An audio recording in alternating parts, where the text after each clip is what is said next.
Hello and welcome to the Money Marketing Podcast, and welcome to this special series of weekend essay podcasts. Join us as we delve into the personal narratives of our editorial team, exploring the intersection of life experiences and financial advice. From triumphs to setbacks, each episode offers a candid glimpse into the journeys that shape our perspectives on money management. Get ready to uncover the human side of finance as we share our stories, insights, and lessons learned along the way. Welcome to the weekend essays on the Money Marketing Podcast. Do you remember all those awkward job interview questions? I'm thinking of pearls such as, where do you see yourself in 5 years' time? Not here.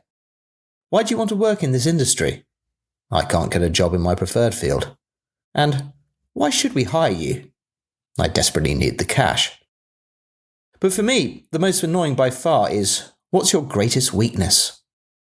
Of course, it's not difficult to answer. I can reel off several weaknesses without breaking a sweat. But it can be hard to think of a weakness that doesn't undermine your claim to the role. After all, who's going to hire someone who's lazy, unpunctual, and selfish? Except maybe Donald Trump. However, when grumbling about this loaded question to a friend, she surprised me by coming up with the perfect answer. Public speaking. It's something everyone can relate to, she pointed out. No one will judge you negatively for it, and you can use it as an example of personal growth.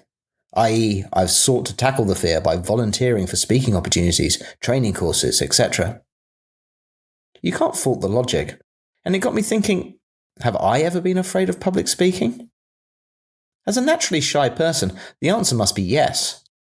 I certainly remember being very nervous if I ever had to stand up in front of a class or in school assembly. But if public speaking was ever a fear when I was younger, it's one I've had to confront in my professional life.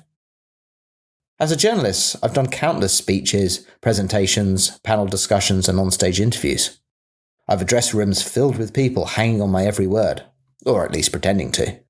And I've had to deal with the terror of clamming up, forgetting my train of thought, making a faux pas, all in front of a packed audience. Make no mistake, this can be a genuine terror.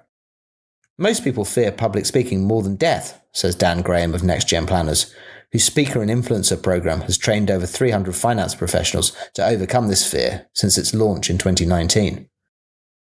According to Graham, public speaking is a crucial and undervalued skill. The majority of financial advisors are required to have an influence on their clients every day. By developing their message and their confidence, they can convey important ideas more succinctly. From those we have worked with on our program, the increase in confidence has not only allowed them to deliver key messages to the world, but also to come out of their shells and let their influence come to the surface. The results, claims Graham, have been transformational. New friendships have been formed, new businesses have been found, client service has improved, and those doubting their careers have stayed in the profession. By contrast, those who lack confidence to speak in public miss the opportunity to make these connections. It means their great ideas are often not being heard, says Graham.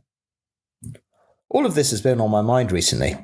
With the Money Marketing Awards having taken place last month, I did the introductory speech, and MMI London and MMI Leeds coming up soon. I'm opening proceedings and chairing panels at both. Admittedly, I don't know how many of my great ideas have been shared via public speaking at events such as these, but I do know that speaking in front of people has given me a better sense of myself, how I sound to others, how I communicate, and how my personality comes across. Stated another way, it puts my strengths and weaknesses up in lights for all to see. This can be daunting, but it's also empowering. Becoming a better public speaker has definitely improved my one-on-one skills, which makes me a better interviewer and networker. It may even have improved my writing, although you, dear reader, can be the judge of that. And on good days, it plays to the other side of my personality. The truth is, I'm a bit of a show-off. As part of my Amdram group in particular, I love playing to the crowd, making people laugh, feeding off an audience. Those backstage moments can be terrifying, but when it all goes well, it's the best kind of a validation and a huge confidence boost. So, if public speaking is a step outside the comfort zone for you, don't be afraid to take that step. In the words of the motivational speaker Rob Brown, if you can speak, you can influence. If you can influence, you can change lives. Thank you for joining us on this episode of our weekend essay series. We do hope that you enjoyed it. Please do keep up to date with all our new releases via Podbean, Apple Podcasts, Spotify, and everywhere else you get your podcasts from. You can also keep up to date with all our new content published on the Money Marketing website, as well as our print edition Money Marketing magazine, so make sure to subscribe. Follow us on Twitter, LinkedIn, Facebook, Instagram, and Threads. See you next time.